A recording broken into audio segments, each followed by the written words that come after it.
Well, the weather outside is weather. What's that from? It's from, I think it's from Role Models. I don't know. Okay. All right. Well, weather's changing. Yeah. Things are getting colder out there. Yep. We did one of these videos last year. We're pretty excited to do winter backpacking this year. And, every year, this will be our third full season of winter backpacking.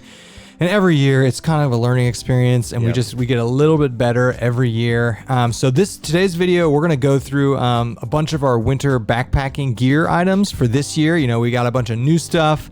There's a reason why we got a bunch of new stuff. We're just learning and getting better. That made its way in. We'll get there. All right, so we're gonna talk all things winter backpacking. The stuff on the table here is all the new items I have. So I'm gonna go through this, and then Andy's gonna go through some of his gear. It's really probably about 5 or 6 main things. And we'll talk a little bit about why. The first one, I've talked about this a bunch. This is the Durston Drop X-Mid 2P backpacking tent. Why would you use that over the Z-Packs? I'll tell you why. Okay. Because in the winter, when you're in a tent, I've had issues with the condensation freezing on the inside of my tent, and then it falls on me in the middle of the night. If you bang the tent, a bunch of snow crystals come down on you. So I wanted to get, A, this is a little bit bigger than that tent, and B, I wanted a double wall tent for winter backpacking. And another thing is our winter backpacking, it's Ohio, and it's just as much wet as it is cold. It's both, really. So we're always in humid, damp, wet conditions, and having a double wall tent is superior. It just weighs a lot more, but it is nice. On the inside of the Altiplex in the winter, I'll wake up and there'll just be frost and stuff frozen all along the inside of the tent that will fall on me throughout the night. So having a double wall tent alleviates a decent amount of that. You'll still get stuff that will form on the double wall layer, but at least it won't drop directly on you, and then you can dry that layer out separately if you need to. So I didn't get this specifically for winter backpacking. I have a whole video on this. If you want to know why, check it out. But this will probably be my winter backpacking tent this year, assuming I can, I've got the weight capacity for it. So, tent. All right, next thing, I just got these. This is a cool story. Do you know about this company? Nope. Okay, so this company, all right, so first, so in the winter, basically now we're to the point where we almost have to have a fire. You don't have to. We've definitely done it without a fire, but having a fire in the winter makes things so much better. So it's nice to have a better set of gloves when you're doing wood processing and grabbing stuff, but it's also really good to have a good set of really durable gloves in general in the winter. So these are, this is actually a company that was started by a guy I went to high school with, Andy and I went to high school with, called Giver, and they're not a backpacking specific brand, but they make a bunch of outdoorsy stuff, a lot of stuff for fly fishing. This is the item that they're really most known for. Outside Magazine did a thing on these. I forget what this is called. This is they're leather work gloves. They're leather, but they're insulated and they're waterproof. They're dipped in wax. Oh.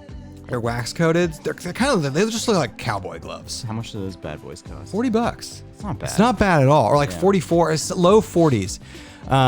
For a pair of genuine. Have you smelled them? Smell like leather. Yeah, genuine leather, insulated glove. I have other gloves that are insulated for winter backpacking, but they were fleece and they just got really gross from all the wood. Yeah, and when you're processing wood and stuff in the winter and just screwing around camp, whatever gloves you have on are gonna get soaking wet. Yeah, they get gross. So I wanted a good pair of gloves for the elements, and I think they're not that heavy though. They're not stupid heavy. I mean, they're obviously heavier than a regular glove, but they're not debilitatingly heavy. So anyway, I just wanted a legit pair of rugged, stormproof, weatherproof, fireproof, which those are, gloves. So the Giver, I'll flash the name. I forget they have a name for this glove, and they also make a version of it that's got a thicker insulation on the inside. Oh, that's plenty. More like a ski glove. I don't need a ski glove. Yeah, so these are perfect, and I'm looking forward. I literally got these 2 days ago. So they actually have a pretty cult following online, and it was started by a guy we went to high school with, and it's a pretty good company. So these gloves, going along with the fire theme, we We've screwed around with all sorts of fire starters. What I bought these are Duraflame, like they're mini logs. Like a whole one of these is like 80 cents, and I just chop them up and take like a fourth at a time. It's just, I mean, they look like, I call them fire turds because they look like turds, and it's like compacted wax and stuff. I've found these to be the best for wet, cold conditions. Yeah, it's pretty funny. Those things, they work. On multiple times, we've just like stacked up a bunch of wet wood. You just light it, yeah. Just light it, and eventually it holds a flame so long that it'll dry out the stuff. And so I don't take these all the time, obviously, but in the winter or when it's super wet, these Duraflame, there are several different companies that make these. It's all the same thing. It's like compacted wax and a bunch of crap that's really flammable and burns really slow. So in the winter, these are our go-to fire starters. But you were talking about something else. You got something for your fire pit that you like? Yeah, but that's gonna be better. But Weber makes those little like fire cubes. They're pretty cheap actually for a fire starter, but they're not gonna burn as long as that.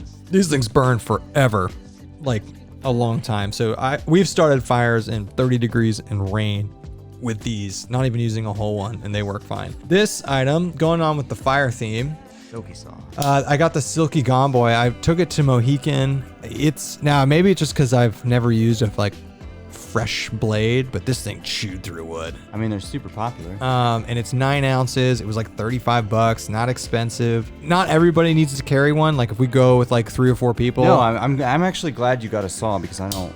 So then I don't have to. You don't have to carry it, yeah.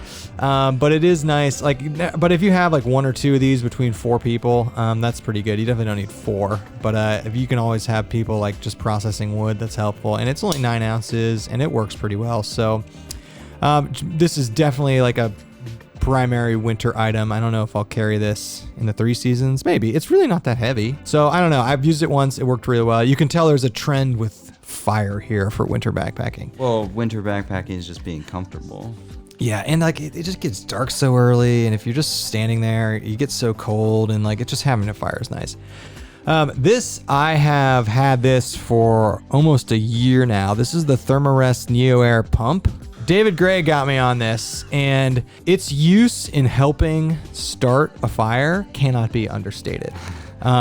I never realized that. This thing weighs like 1 or 2 ounces. It's like 20 or $30. Obviously, it's very beneficial in blowing up your sleeping pad, but this is a winter item because A, it blows up the sleeping pad, and B, it's so much easier to start and get a fire going if you have this thing. Just be careful because you can easily melt this, which we did before. So, but this is well worth an ounce or 2. And now if it was hammock camping and didn't need to blow up a pad, I don't know if I would bring this. If the fire conditions were really, really bad, like if we were going into some sort of wintry mix scenario where it was going to be raining all weekend, I'd probably bring it. But if I was just hammock camping and the fire conditions weren't that bad, I don't know if I would bring it. But if I'm not hammock camping and I need to blow up a sleeping pad and we need to start a fire, this thing's awesome. I got so I lost my other Nightcore headlamp, so I got the upgraded version. I think it's the NU30. Yeah. I got the one. It's got more lumens and it's got a red light. It's LED. Yes. In the winter, the one thing about winter backpacking that sucks is it gets dark at like 4:30. So you just need better light. So I got more lumens and I got a red light. I think that's the way to go. It doesn't really weigh that much more than our other ones. Slightly. So got this, and then the last item, the biggest one. So the last item, I used this at Mohican. This is a Zeppelin 20 degree, ultra long, ultra wide underground quilts. Sorry, Bandit, not Zeppelin. That I had him put a full length zipper on, so it's a sleeping bag. It's a sleeping bag without the mummy head aspect of it. I used it once in like 50 degrees. It's a 20 degree quilt, so obviously it was fine. But in the winter, in the winter on a pad, you need either pad straps or a sleeping bag, because like if you just roll over a little bit and like a little slit comes uncovered, you will wake up, especially if it's like 20 degrees. So I'm a fan of the sleeping bag in the winter, and I think that's when I'm gonna keep doing it. In the winter, like all the weight's off. Everything's off. We're taking everything. So those are my new items, and we'll flip it over to Andy now. What's funny is I really don't have. You don't have a single new thing? I have a new food bag, I guess, from Devin. Oh yeah. But we've also got like 6 food bags. Before you go into this, is there anything you plan on buying for winter backpacking? Yeah, and I'm not even gonna open this up because it's all just the same stuff. Okay. I think one of the differences. So like last year, I got a 0 degree quilt, Right. which I used and is fantastic.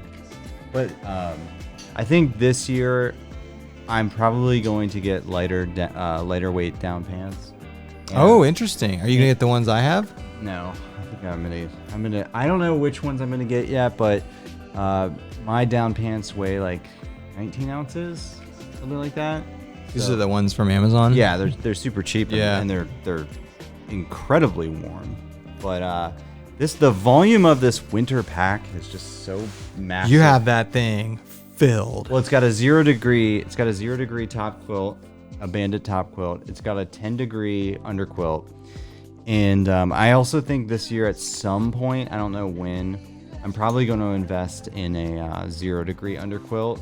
And it's got a 10 degree econ from Hammock Gear, and it's bulky and it's heavy. And I think with a 0 degree higher end underquilt, it'll compact smaller and it'll be lighter. So we have in our arsenal like 7 underquilts. Would you consider stacking them other than buying a new one? No.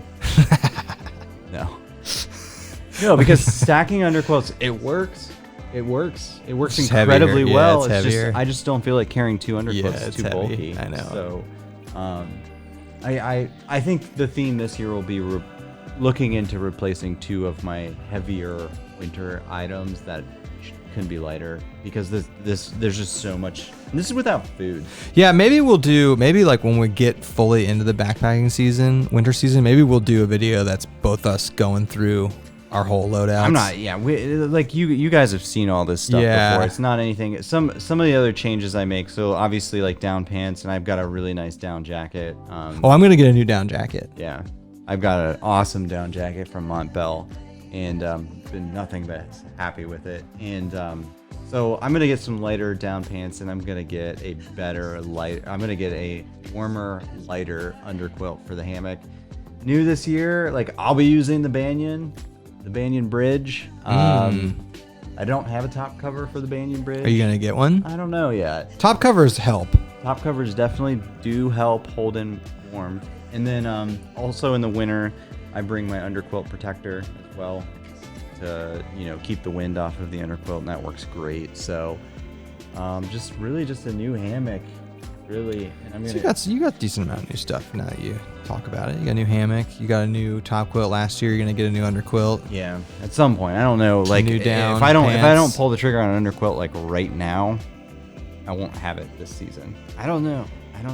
Yeah, I'm sure, on our first trip, I'm like, all right, we gotta buy this. We do have at least 2. So we're not technically in winter as of filming this video, but we're about there, and we have 2 trips on the docket.